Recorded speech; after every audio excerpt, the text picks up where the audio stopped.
Well, good evening, everybody, and welcome to another live episode of Live Free and Ham. I'm Eric, call sign N1JUR, and I'm with my co-hosts. Paul, N1OG.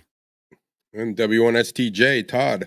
Cool. Oh, well, how you guys go and what's been going on? I mean, obviously, battling a little technical issues there, Todd, but, what's been going on with you since we last got together about 24 hours ago? Yeah, we had a baseball game. The kids got killed. Like 21-1, but Zach got the RBI, so that was good. Way to carry the team, Zach. Way to carry the team. Yeah, and then I think it was like 15-2 or something on the first game. So yeah, it was pretty terrible. But they were playing we're Division 2, and they were playing a Division 1 elite. So really wasn't. I don't even know why they were playing them, but yeah, just to see how they stack up, I guess. Yeah, and it was when we left, it was beautiful. It was sunny out, nice and warm, and then as soon as we got over Peterborough, it just started pouring. I'm like, we're not going to have this game, but we ended up having it, so it was good.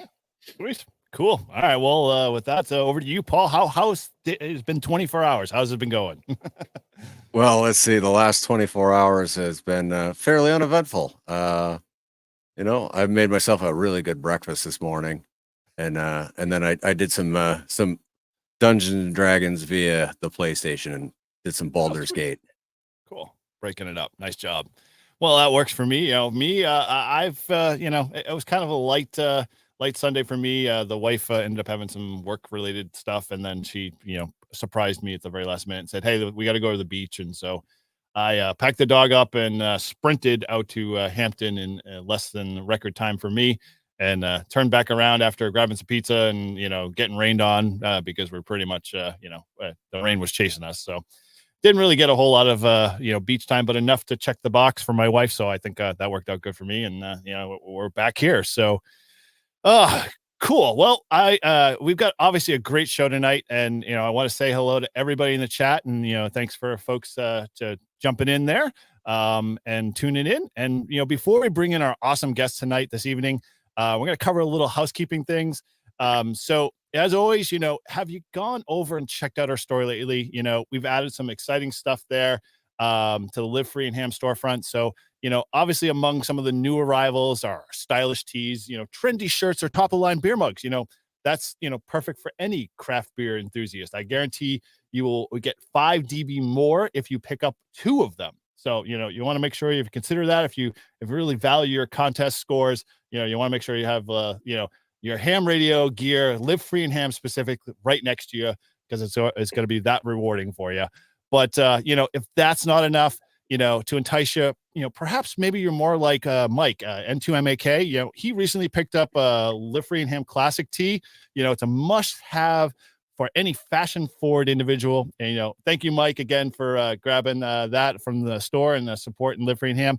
And, my favorite friend, Tim, KC1QDK, he came by. He picked up our classic Liffringham snapback hat. We've all seen the lovely lettering, our logos, and the whole deal there. So, you want to head over to our shop and check that stuff out. And, it's a great way to support the show and everything that we do here. And as always, we always want to thank everybody who have in the past, and we appreciate it 100%. So, we've got a little bit of a new segment here. And so without further ado, I'm going to go ahead and kick that off here. Ladies and gentlemen, can I please have your attention? I've just been handed an urgent and horrifying news story. Everybody, we got some news. Slow down, Boog. Let me handle this. We've got some news. I've got bad news and bad news. I have reviewed ship's personnel, Captain. Congratulations, you've got mail. Well, we've got a bunch of people leaving some reviews on iTunes. So we finally headed on over there and realized that, people have been leaving messages. So, we want to make sure we can give back. And it's not the typical, we need to replace the toilet paper in the men's bathroom type messages, or, what's the point of a comment box? So let's kind of dive in. We got 2 reviews this week. And for this episode. So the first one's from Keith, KC1 OZX. He says this is his favorite ham radio podcast. Well, I appreciate that. And I'm sure all the other guys embrace that as well. He says these guys do a great job of taking complicated topics and breaking it down into very educational, entertaining content. Keep it up. Well, we definitely will, Keith, and we appreciate your comment and your review as always. And as Paul's shirt says, ham radio makes me feel dumb every day. And that's why we do, Live Free and Ham podcast. So, with that, that is Keith. And so we have one more. This one comes from JTGHYI. I don't know what that one's, get jiggy with it. Who knows? I don't know. Anyway, he says we're educational, which, is questionable in some weeks, as we said before. But he said it's a great podcast, interesting topics for all levels of experience. And we definitely keep you guys entertaining. So thanks to Keith and JT. We appreciate you guys listening. And to all those that want to or have left us a review, thank you again for posting. And as always, if you want to head over, you can go to your favorite podcast app. You can always head over to our website or to iTunes, leave us a review.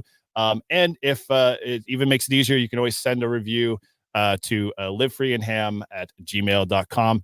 And we'll be sure to read it on our next episode. So again, my thank you. Thanks to everybody and for everyone in those reviews.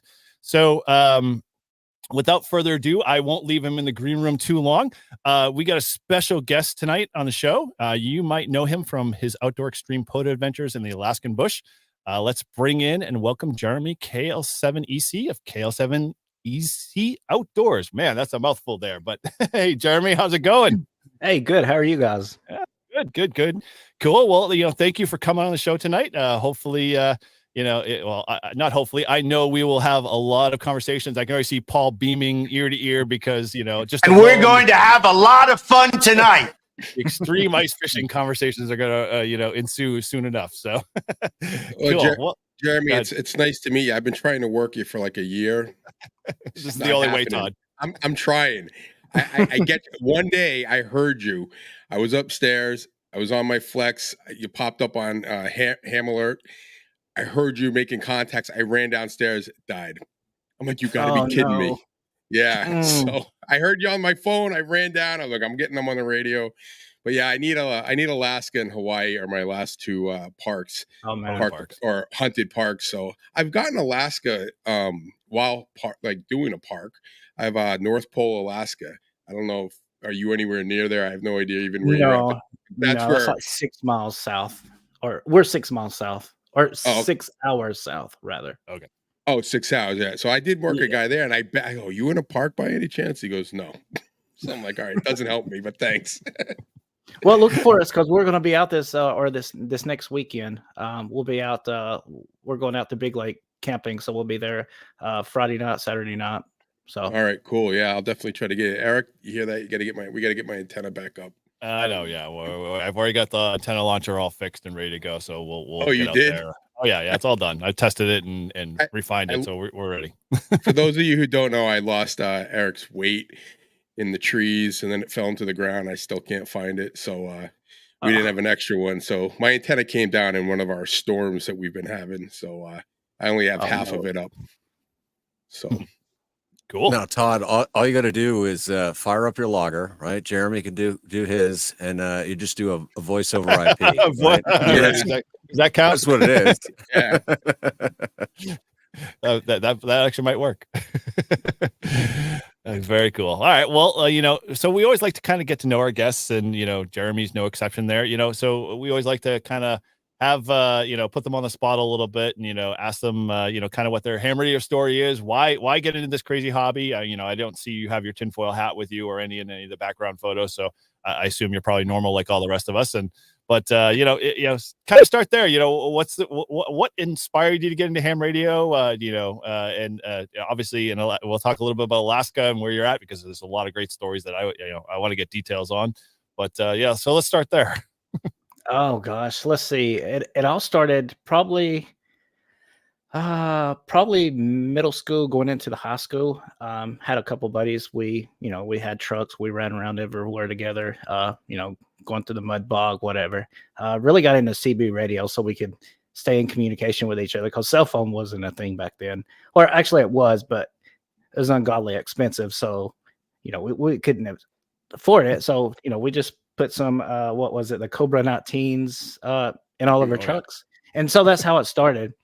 Did that for, I don't know, a couple years in high school, and then just completely forgot about it. And Dad started his trucking business.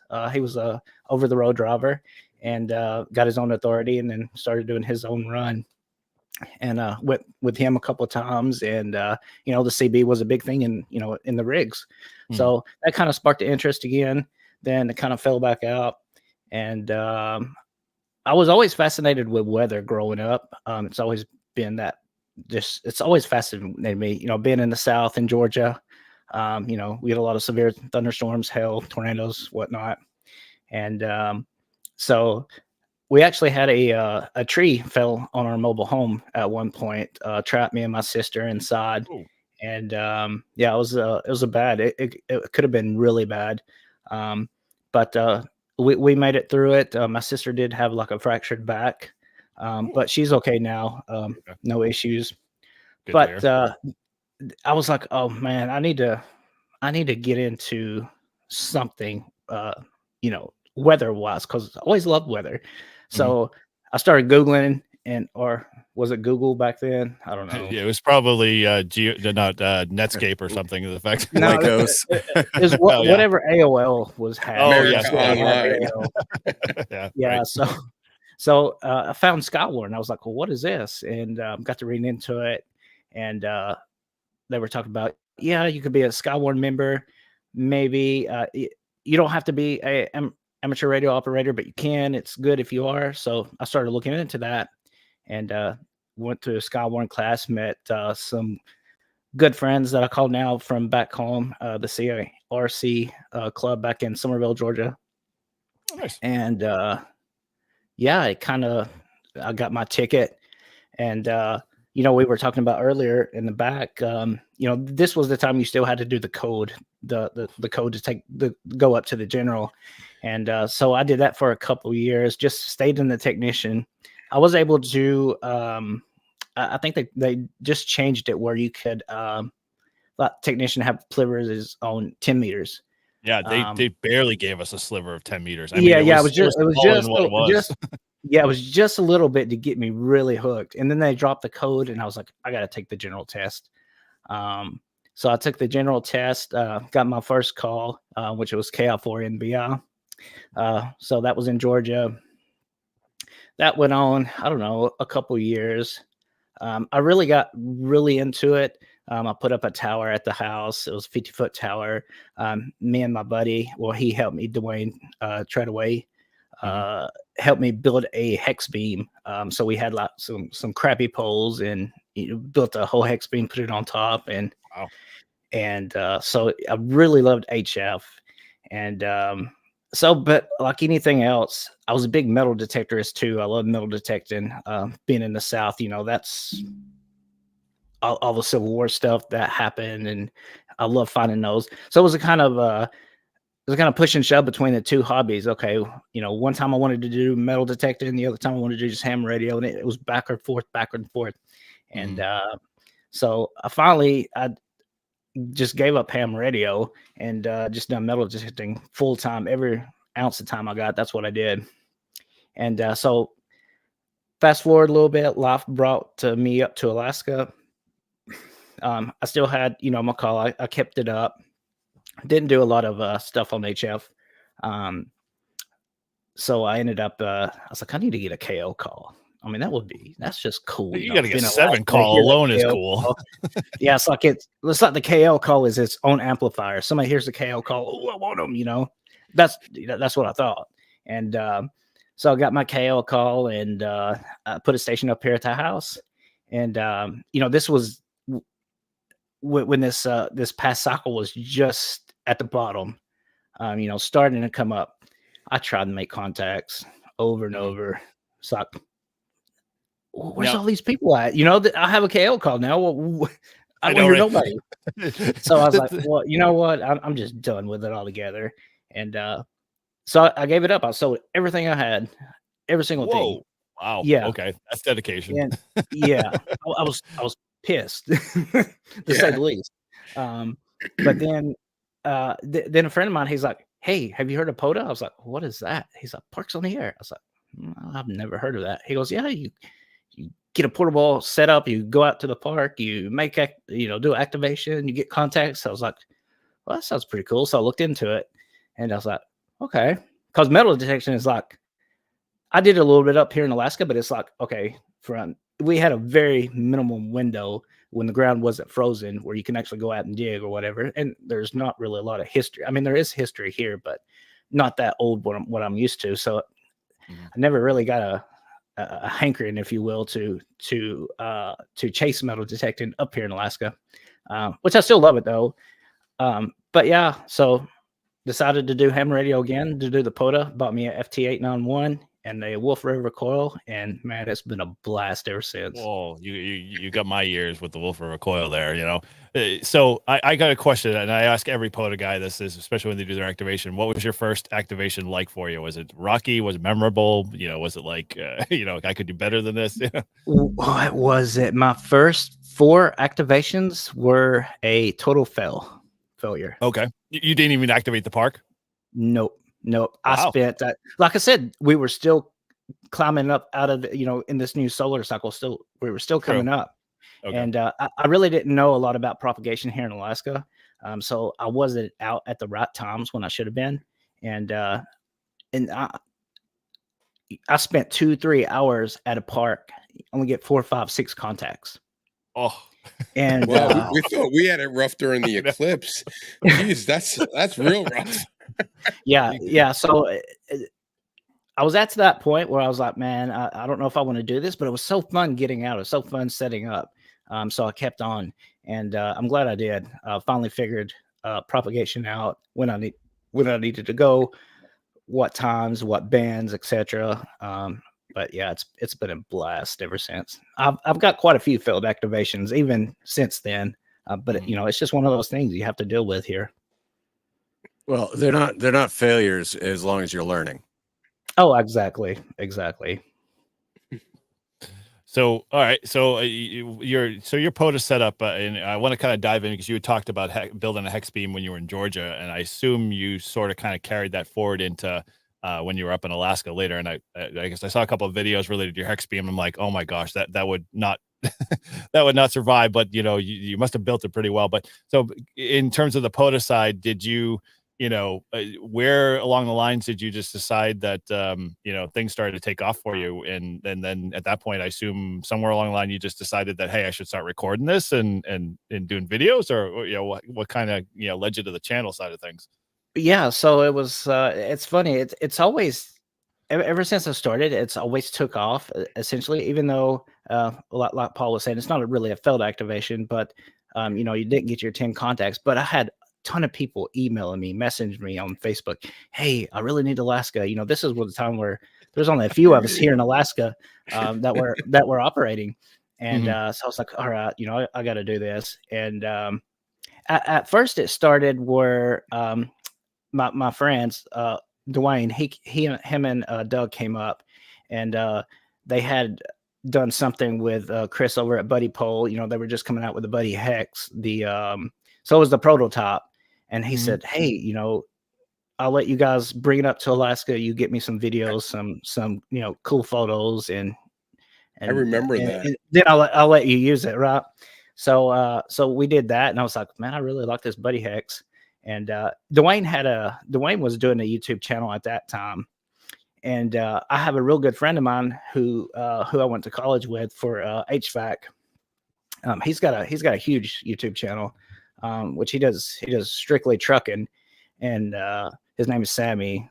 His channel is Make Sense. I don't know if you're ever ran into him, or we haven't, but we'll throw them in the links there for folks who want to catch up on his channel, and we'll throw it in the show notes too. But yeah, go on. Yeah. So yeah, we were talking one day, and he said, "Man, you have a niche, like by yourself. You have a niche that you need to grab." And I was like, "Well, what do you mean?" He's like, "Yeah, doing what you're doing up in Alaska. It's a niche in itself." I was like, "Okay." So he's the one that actually inspired me and talked a lot about how to set up a channel. I was like, okay. So at first it was just a visual of everybody who I made contact with to see me, or kind of for them to hear, how they come across in Alaska. That's how it started. And then I started getting emails. Hey, you should do this, and this. And I was like, okay. So it just progressed, and it was, between all the viewers just giving me suggestions, kind of what it brought it, how it is today. So, but I've had a lot of fun doing it.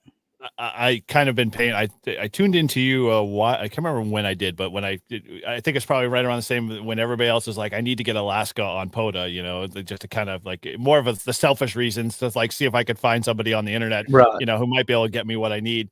But when I caught your channel, I think I caught it like right when you were starting or just had gotten your FAA license for doing the drone stuff. And I was just like, oh, dude, this is awesome. And it was like, the footage was just like, top quality. Like, I was like, I'm not watching a regular YouTuber here. I mean, this guy's putting some solid content out there. And I was just like, I want to be in Alaska. I'm like, hey, honey, we're going to Alaska next week. I don't care what you're saying. And then, I saw some of your other videos and I'm like, well, okay, maybe I might make a trip there, but I don't think I'll be staying long term. Yeah, it's been, that's just been one of those things where, trying to grow my channel in different ways, and doing the drone shots. I mean, we live in a absolutely beautiful place. I've been up here 8 years now, and it's like every time I go out, every time I see the Chugach Mountain Range, it never gets old to see that beauty, to see that majestic, and I really wanted to capture that from a drone, and I started looking into it. Yeah, you have to have your FAA license to do it, because my channel is now monetized. So went through that process and bought a Air 3. And it's been fun. It's just been a lot of fun. Very cool. Well, hey, go ahead, guys. If you got any questions, throw them his way. Well, I figured Todd would have drone questions, being the RC guy. Yeah.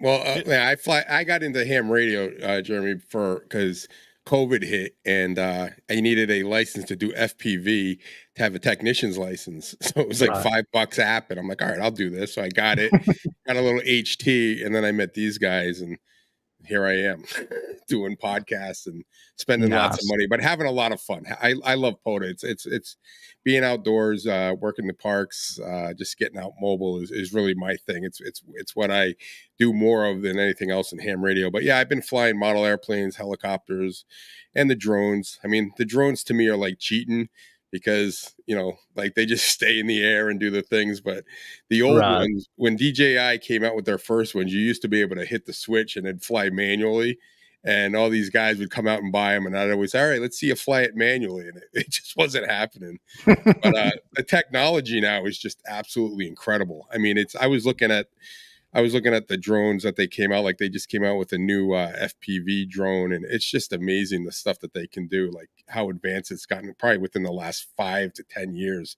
It's just been crazy. So yeah, but that's kind of where I'm at. And like I said, when you guys, didn't you do a trip with your buddies? It was like you had to like drive, then you had to take snowmobiles, and you had to hike. Did you do that for like a weekend or something? Yeah, when we went up to Mental Flats. Yeah, it was like a whole, like you had it wasn't easy to get to. You said like no one's ever worked the park before. It's like in the middle of nowhere. Yep. I was trying to work you on that weekend, and I'd get glimpses of you. Like you'd come in for a little bit, and I'd try, and like you guys never heard me. But that was quite the adventure. I mean, you guys took did you take trucks, snowmobile, and then you had to hike too, didn't you? Yeah. There? Well, not really hike, but yeah, I met Sean KL7EC and Doug KL7EC, and they started watching the channel, and they live right here close to me, and they reached out, and I met with them, become real good friends with them. Love those guys, and it's because of them that we've taken kind of the channel to kind of this other side of activation, like doing the more, I wouldn't say extreme stuff, but doing the stuff that I've never did. I rode a snow machine a couple times, but to actually jump on a snow machine, go out to a park, it was all new to me. And so Sean, he was like, yeah, let's go up and do Mental Flats, which is, probably about a 5-hour drive for us. And then probably about 30 minutes on a snow machine. So it's not really that bad. But it was like negative 18 degrees. So it was a little chilly. Like you're 5 hours away in a half an hour snowmobile, and it's negative 18 degrees. And we'll just go do a POTA park. That's hard. Like, that's hardcore for us. I mean, we might get a little crazy, but not that crazy. No. Yeah. Well, I was just really impressed with that one. And, you guys were like, I think you were pretty much there for the weekend, right? And you were running all kinds of bands. And I tried all weekend. That's all I was doing. I was like hunting you guys down, and I just couldn't, for some reason, the way my antenna's set up or whatever. Alaska is really, really hard. But I'm eventually going to get my DX Commander up, and I'm hoping that'll make a little difference to get me to better out west. I'm better off South America and Europe. Going that direction. So, even California is tough to get, but if the bands are right, I can get them. And my brother lives out in California, and I was out there a couple times, and I'd be listening to you, and I'd have my portable set up on the deck, just waiting. Like, all right, he's got to be activated. One time out there, you didn't activate all weekend. I'm like, where is he? I'm close. So most of your activations, you're running like your Buddy Pole Pro, right? It really depends. Yes, the Buddy Pole was my main one. And then I kind of switched over to the Buddy Stick. So I've been flipping in between the two. But yeah, it's that's probably my main. So I guess, what do I have to do in order to be like a bunch of super chats or something to the effect to be able to get you to always set up the hex beam, or get that Wolfer recoil going there with maybe like an elevated or a center fed version of that. That I think that might just give me that little extra couple of dB I need to get a hold of you. You're close. You're close. You're very close. You're just not there yet. We haven't crossed the line yet. We're setting up the hex beam this weekend. So cool. All right. I got you on Hammer Alert. I'm ready then. Okay, so Mike's got a question here real quick in the chat. He says, how often you operate on bands below 20 meters in Alaska, and what's the propagation like usually? So 20 meters and is probably the most reliable to a certain extent. But now here recently, probably the last 6-7 months, 10 meters has been absolutely phenomenal for us. Typically, it's when it comes in, it's only in for maybe a couple hours or maybe a day. My previous experience, but for the last 6-7 months, has been incredible. So we like to hit those. 10 meters is one of those bands where it's I don't know what it is. I call it a magic band because for very minimal effort antenna, your compromised antenna, whatnot, you can talk like very good distances. So we really been focusing, staying on that 10-meter side. But sometimes, we try other bands, of course. 17 is typically a good one for us as well. It really depends on the propagation. In the wintertime, it seems like 10 is probably the best. As soon as we start going into summertime, for us, 20 and 17, 15 is probably going to be the ones that we choose the most, unless 10 is open. Cool. Now we were talking before we went live, and I was mentioning how impressed I was with the wood stove in your clam shelter. And I see we got Mr. Izzo in the chat, and he's an Eskimo guy like myself.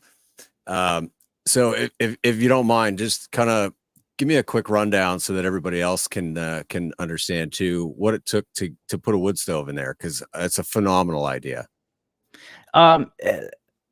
For me, there's like, I don't know if you have a Sportsman's Warehouse close to you. But typically they sell like stove jacks that you can put in these insulated tents, or you can buy them online. They're fairly easy. My buddy Sean, he just bought one for his, which I wish I knew about, because I would have probably went that route. But on mine personally, I have there's 2 ventilation ports on each side for a cross ventilation. I essentially took one flapper out, just cut out the flapper, and got a fire blanket that once I shove the stove pipe through that ventilation hole, I just wrap it with the fire blanket for that, for that protection from the heat. And that's worked exceptional well. I've had no issues with it whatsoever, and it's kept the shanty warm, very warm, even in that negative 34 degrees. Once I had the wood heat, I had to cut it down because it was hitting close to 80 degrees inside the tent. Well, in that video, I recall. Yeah, and I that's remember in that video. Yeah, that's the smallest wood stove you can get. Yeah. So. You guys, you had to let the wood stove run so long that by the time the next day rolled around, you had like a nice like it had died so low that you were like, oh, we got to get this thing back up and stoked, because it was like like a nice layer on the tent. I was like, oh my gosh, man. Especially Mental Flats was crazy because we had the wood stove, but we don't have real good hardwoods here, so it's not. You can't put a hardwood in and it's going to burn 6-7 hours, whatnot. We have more softwoods here. They call them hardwoods, but they're really not. They're more of a softwood. I mean, they're only going to burn for about an hour or so. So you're constantly feeding the stove. So at nighttime, we just turned on the propane heat. But yeah, next morning, I mean, the black canvas of the tent of the inside was just completely white. Fire up the wood stove and it melted it. It was like a rainforest in there for a minute. It was just showering all that stuff melting. I've been there. We've definitely had cold winters up here, and I love to ice fish and I love to play radio. But yeah, I run the buddy heater, and condensation on the inside and frozen propane tanks when you start getting to like negative 30. It's a pain. So I'm gonna definitely take a tip from you and look into putting a wood stove into my Eskimo. Yeah, it's amazing. So on an average, I mean, when you do these trips, I want to touch on who did you do the flying trip with, where you guys took a plane out? Yeah, that was Doug KL7EC. Yeah. So- So when we went up to the Mental Flats on the way back, we kind of come out a little early, probably a day early, what we planned on. So we figured, okay, on the way back we'll stop by Denali because none of us has ever activated that park. But it was real late. We went in, set up, about froze our butts off, but not a first contact. So we're in a group chat essentially, just a group text, me, Doug, and Sean, and we were talking about, well, let's go activate a park we never activated, and Sean wasn't able to go, so so Doug said, hey, I was like, well, what are you thinking about? He said, well, let's go up to Denali. I was like, and this was like Sunday morning, 9 o'clock or so. I'm like, Doug, that's like a 5-hour drive up there, 5-hour drive back. And it's already, we're already starting late. He goes, no, just come over to the house. We'll jump in the Cub, head up there, land on the lake. Already got it all planned out, do our activation. I was like, are you kidding me? I'm on my way. Yeah. So yeah. Doug lives right in the airport community. Out his front yard is an airstrip. So he's got a hangar. He's got 2 hangars at his house. So we pulled his Cub out of the lower hangar, jumped in it, took off. It was probably about an hour flight. Landed on the lake in the middle of the Denali, and operated off the wing. I mean, that's like, dude, that's like golden. Yeah. I wasn't thinking that he was going to do that because we brought all of his gear. He just sets it up on the wing. I was like, oh man, this is going to be cool. I need to put the camera right here. Yeah, that's really awesome. Yeah, I was blown away with that. So I got a couple of things. I went back kind of a little bit further in some of your videos, and I caught the one. It must have been an ice storm early on at your home QTH, where you had posted video of your hex beam basically inverted in basically just totally, and you were like, yeah, no big deal, it'll eventually just warm up. And all of a sudden, I'm thinking in my head, I'm like, any hex beam around in this part of the world, we get more solid ice and it just hangs.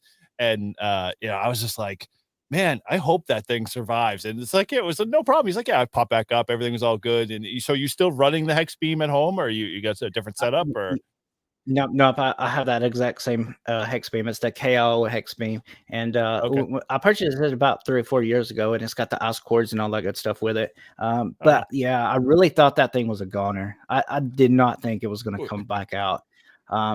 We had early in the season, we had some real wet snow, which typically we don't get. It's more of a dry snow, but it was earlier in the season, so we had a bunch of freeze thaw stuff going on, and got a real I think it was like what was it, 14, 15 inches that night we got through a storm.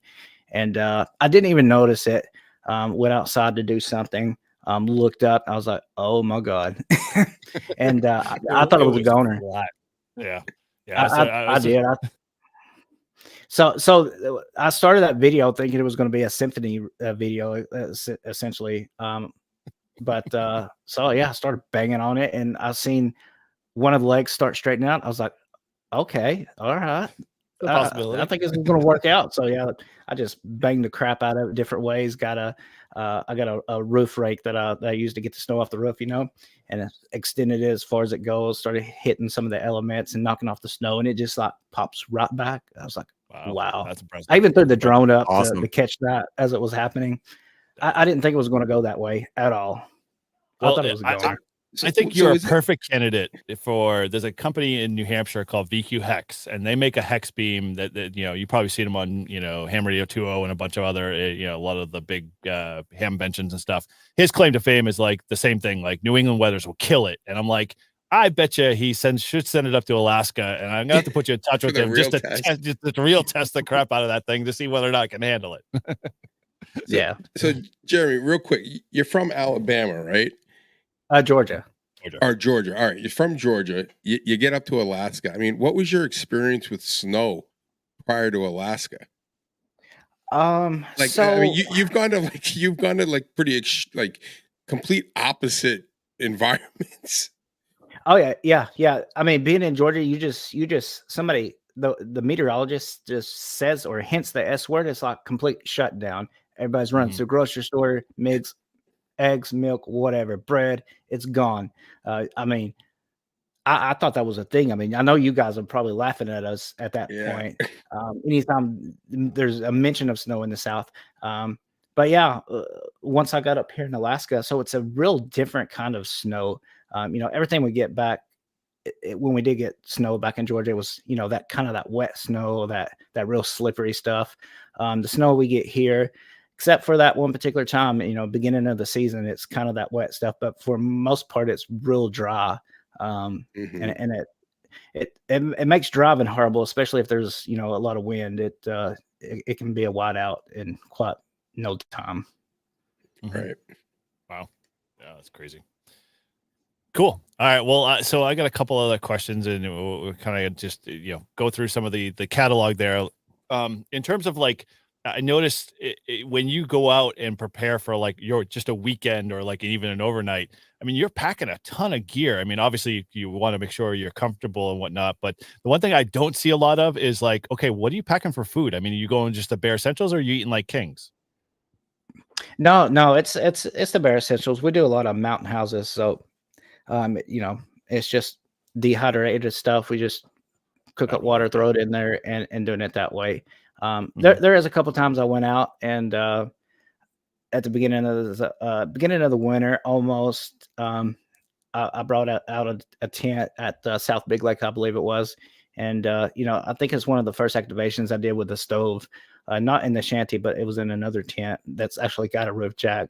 But I did do some cooking there. I'm just playing around. I love to eat. I love to cook. These longer trips, we'll probably just stick to mountain houses. Like we have this huge trip coming up. We're probably going to do it after we get back from Dayton. Doug is going to fly Sean and I. It's about a 5-hour flight to the Arctic, which has never been activated before. There's a landing strip up there. We're going to land and kind of hike up a little ways and set up camp there. So that's been in the works for a while now, and it will continue because logistics is crazy. There's a lot of stuff that can go wrong on that trip. So we're trying to, dial everything down and to make sure we got a good plan. But that's going to be fun. I'm really looking forward to that one. Cool. Now, is it legal to catch and cook in Alaska? It is. Yeah. Yeah. That's so in New Hampshire, you're supposed to remove the fish from the ice, and then you can cook it on the shore. You're not supposed to catch and cook on the ice. It's a stupid law, but yeah. Now that you mention cooking on the ice, I don't know. Not like there's rangers running around to every park. You're in the middle of after you cooking that fish. Nothing like New Hampshire around here, man. There's I more mean, rangers per square foot. I wouldn't think so, as long as we did everything right as far as disposing of the carcass. I don't know. Cool. I'm gonna have to look into that now. And then a follow-up episode. So curious, I'm like, obviously you don't show it in your videos, but I'm curious, like obviously in any of your activations, either the overnight ones where you're doing a weekend and whatnot, have you seen anything like crazy, like like either like animals or nature or something just like really like that just threw you for like, oh my gosh, I can't, you're dealing with the elements, or has it just been kind of even keel for you? Yeah, it's been very very good here lately.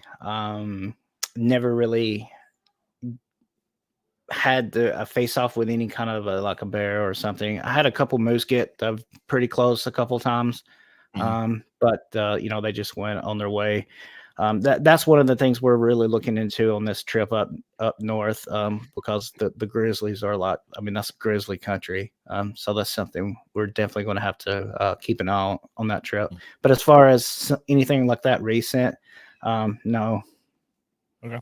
Yeah, curious because I can imagine. I know. And you said you're going up to you said the Arctic, so you'll be in the Arctic Circle when you do this trip. I'm not sure if it's actually the Arctic Circle. I can't think of the park name off the top of my head, but it's the Gates of the Arctic, I believe it is. But that one's way up there, way north. Will there be polar bears up there? that far? Like I polar don't bears think or no, no, because this will be more in the mountain ranges. I wouldn't think okay, so. I mean, they would be out, more on the ocean more side. no. But this Right, is like dead set in the interior. got it. So around some of like your activations and whatnot, are you mostly just a voice guy, or I mean, obviously we're going to touch on the CW stuff a little bit because I think that's an interesting aspect to talk about and how you picked it up and just kind of ran with it. But any digital I know in one of your activations, I think it was either Dave or somebody else was doing digital, but do you do digital yourself, or are you just mostly a sideband guy? I'm mostly a sideband guy. I love the whole voice aspect of it. I did Mhm. try digital FT8, FT4 a few times, and I still do it every now and again. Um, More in the summertime, if we're camping with a family and in the camper, and I don't want to really bother them with, you know, the whole voice stuff. And while they're sleeping, I might, jump on FT8 or FT4 and make some contacts then. But Digital in the that's field is so boring. Oh, it isn't when you're I'm with you, drinking. Jeremy. Sideband. I won't deny the sideband stuff, but when you're drinking and you just like need something to do, I'll do digital. Yeah. But so you got a little question there. Any auroras? I assume aurora sightings. I mean that's almost a given when you're up in that neck of the woods, right? Oh yeah, yeah. It's amazing. The thing about it, you start seeing aurora. That K index is like through the roof, and we can kiss radio goodbye at that point. So, It's the dark but ages yeah, at I that mean, moment. yeah, I mean, it is nice to see though. It's spectacular. I can't get over it. It's just I don't know. It's just so amazing. Just the light reflection and how it just dances in the sky. When you see pictures, you see a lot of still pictures, and you're like, oh, that's cool. But actually visually seeing it and how it just changes shapes and it moves like extremely fast, and it's just remarkable. We've been So getting it. We've been getting it in New Hampshire, like alerts, like you might be able to see it in the North Country and even down here. But when it gets down like to southern New Hampshire, it's always cloudy out. But I know that it seems like it's spreading farther south. Some of these bigger ones that they have. But Right. but I'm sure by you, it's just like amazing. Oh yeah, yeah. but the aurora kills the HF signals. Oh yeah, because typically your K index is through the roof, and yeah, Even digital for you guys, or just only voice or yeah, everything, everything? Wow, everything. nice. Now they do. I've never tried it, but they there's a couple locals that say especially if you have a antenna that you can directional antenna, you can point it over the aurora, and sometimes you can make some like extremely cool contacts doing it that way. Some I like it. effects of it where it just bounces a signal whichever way. It's never one of those things where exactly where you're going to hear or where you're going to talk to. But I've never tried it. I always wanted to though. Mhm. Yeah, I would think maybe like satellite, or not satellite, but just like being able to do long skip might be an option to see if you could crack through. It's like sort of like the D layer just kind of killing you during the regular day down here. Where you would probably have that with the aurora and effect, but you might surprise. I'd be curious to see if that would work for you. Yeah, we're gonna have to try it. Maybe try it with all the bands to see what works. Or even like VHF, UHF, and see if you can't get like ionospheric, tropospheric ducting. Yeah. Oh yeah, that would be cool. Yeah, Doug, he has a Alaska Arrow. He does a little bit of satellite stuff, which I think is pretty neat. I've never did it myself, but really looking forward to that. To see if we can make some contacts that way. So what's your what's your most like common area of contacts? Like let's say you just go to a local park and you start activating, like where are you making most of your contacts? It really depends through the day. It like early mornings. I would say my time 11 between 10 to 12. We really start hitting the East Coast, which would be 2-3 o'clock you guys' time, and it kind of works its way works his way west through more of the evening portion of the hours. But there's been times where, you know, it's been 6, 7 o'clock at night for me, and I'm working like a ton of East Coast stations. Now, do you get a lot of Asian stations too? You know, DX, or is it mostly? Yeah, we do. Kiko, who's actually in a jet, done a couple or made contact with him at a park. He's out in the Philippines. So I think that was FT8 though, from here in the house. But yeah, it's we get a lot of Japan stations through the day, and then at nighttime is really when everything kind of fires up. You get more of that Asia, Yeah, Australia side. like for us, we get like Europe and South America are pretty common, pretty easy to get on a daily basis. You know, if things are going right. Right. And then we, at least for me, I mean, I can get to, I don't know, where would I say, like Montana, Texas, and then anything past that, it starts getting weaker. But you know, every once in a while the bands will be up. That's why, like, if you get a Hawaii or Alaska or even like a Japan, you're like loving life. But we had like last summer 20 meters. I worked a couple overnight shifts, and I was hitting New Zealand and Australia like there was no tomorrow, like 5'9", 20 over on 100 meters. And I had a QSO with a guy he had a Yagi 100 meters, and I had a wire. We probably talked for 20 minutes, and he was out in New Zealand. That was like 10,800 miles away. Yeah. So those are kind of cool when you get that far. But you know, for us, you know, a good typical day, if you get a couple Europe stations, you're like, all right, that was a good some good DX during the POTA thing. Yeah. Now, Jeremy, how, like, so you know, you did a video, and when actually a really well produced video. I was impressed with the quality of you know, kind of just the whole arcing theme and flow with you had gone to a cabin with your family as well. And kind of the one thing I love about a lot of YouTubers that like let them see, you know, you kind of open the door a little bit, you can see your family side and get to, you know, see that, you know, kind of the everything beyond the hammer. We got to kind of see that when you were on, you had done rented a cabin, I think is what that was. So how does your family kind of, you know, adjust to your hobby? Do they embrace it? Do they kind of just, you know, just accept it? You know, what's that kind of feeling? My wife is absolutely, she's amazing. She's really supported me and my hobbies the whole way, even the YouTube channel. And so yeah, she supports it 100%. And you know, I can't thank her enough for that. But yeah, I really like that side of things, and I'll be doing a lot more things of that nature as we start taking out the family. Like the family will be with me next weekend for, you know, Support Your Parks weekend at Big Lake. So they'll be with me. So I plan on doing a video of that. So, but yeah, it's they love it. Any future, maybe you know, YL, you know, having the license?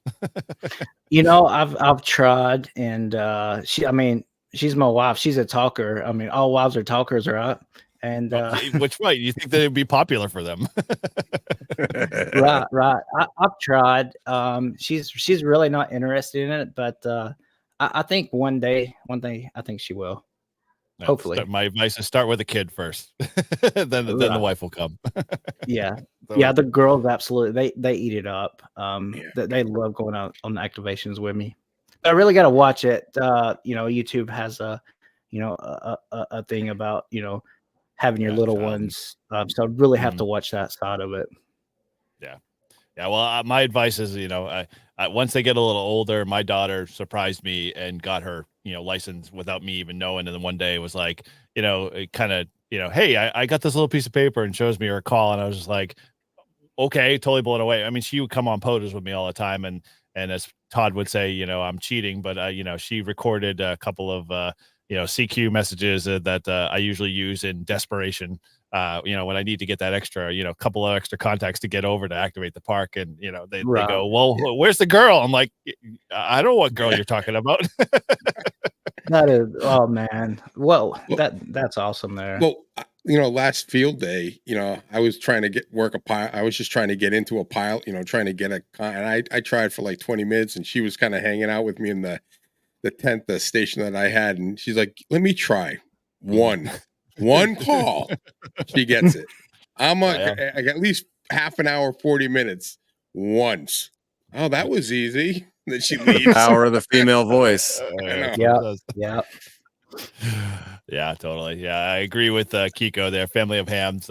If you could start that process, my daughter's got a ticket, my brother's got his ticket, my dad got his ticket. So, my wife will fight me to the near end, but overall, so far out of the way I look at, I'm winning. So Yeah.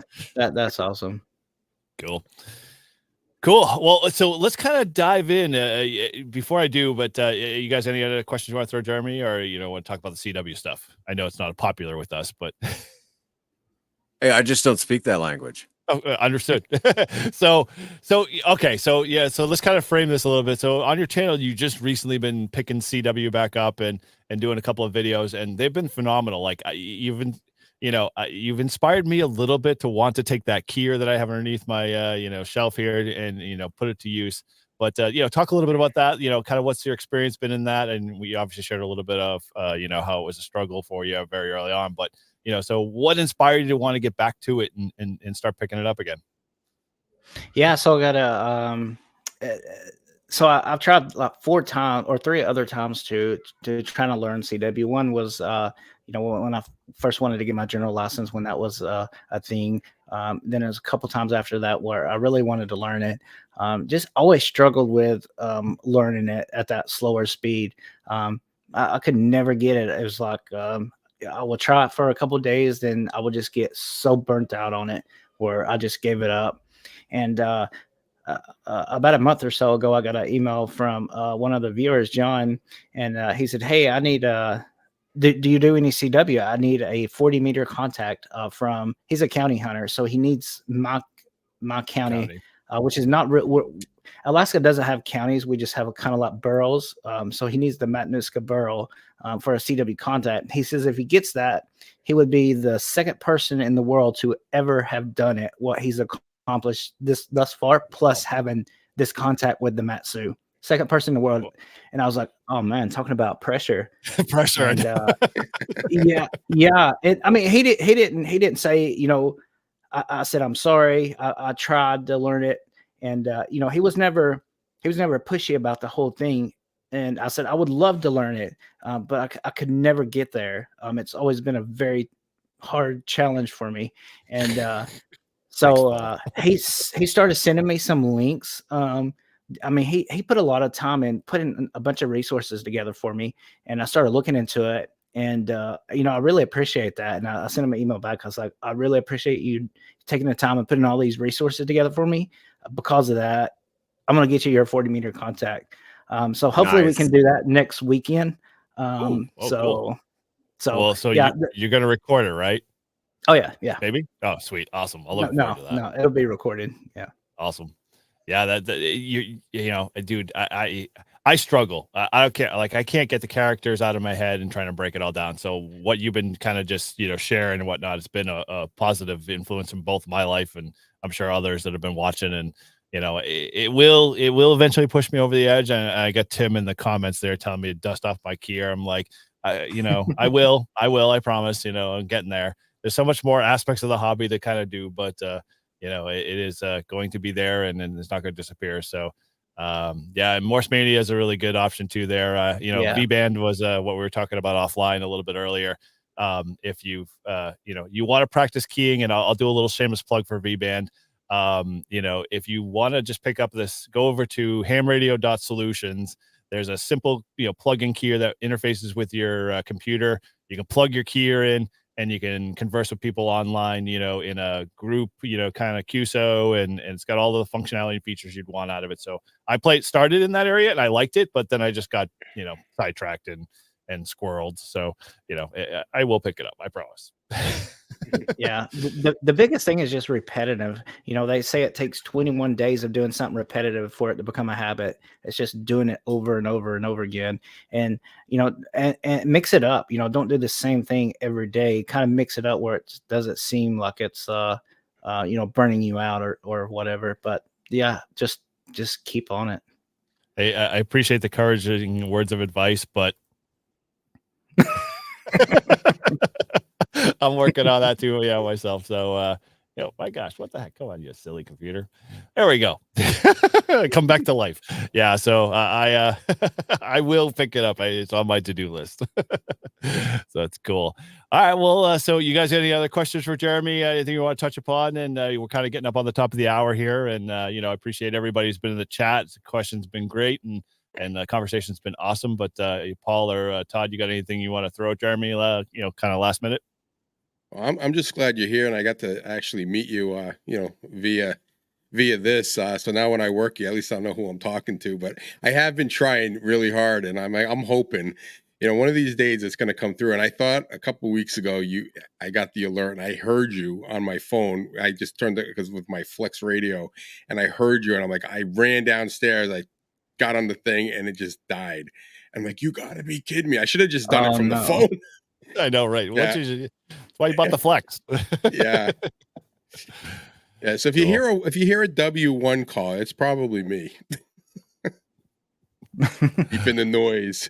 Well, I'll make sure to point to Buddy Hex you guys' way to start out with. So you're doing a Support Your Park weekend, and we're doing a POTA meetup on Support Your Park weekend, which is coming up next weekend. So we'll have to just direct both hexes at each other, because I've got a buddy hex too, which I love that antenna, dude. If they ever ask you to send it back, tell them over your dead body, because as it's a great antenna. Oh yeah. So cool. All right. Well, so I guess with that, if people want to reach out to you, Jeremy, they want to get to know more about you, what's kind of the best way to get a hold of you, or, what's your channel information, and kind of want to share that a little bit? Yeah, it's KL7EC Outdoors. If you go through the info, it has my direct email. So you can definitely send me an email or hit me up on Facebook. I really don't do the other, really not a social media kind of guy. The only reason I keep Facebook around is just for the POTA stuff. But even other than that, I really fire. Yeah. But yeah, but either one of those. Are you guys going to be at Dayton by chance?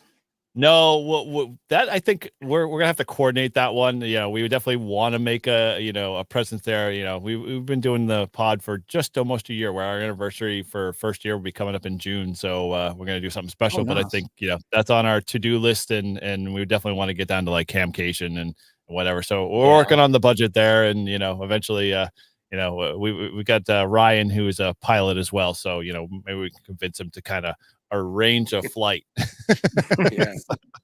So if you listen, Ryan, come on, step up to the plate, man.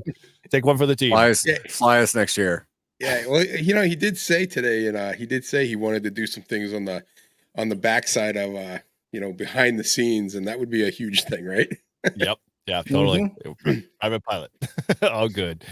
Cool. All right. Well, Jeremy, I thank you for coming on. I know we had a little bit of a challenge trying to get a time arranged here, because obviously the big difference, but glad to have you on. It was a blast. I am happy, and I'm sure Ton, obviously, and Paul, share the same sentiment that it's great to have you on. We've been talking about you from time to time. Every time we do a, kind of what's going on at Ham Week, we're always like, why can't we freaking get Alaska?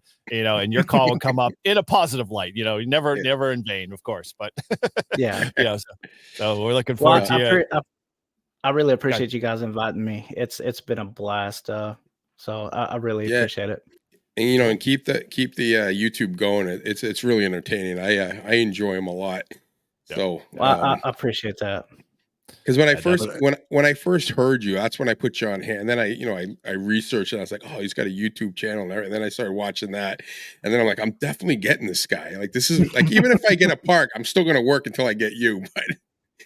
But I appreciate you coming on. I mean, this was one of the ones I was kind of looking forward to a lot, just to hear your adventures and stuff and what it's like up there. So very cool, and thank you.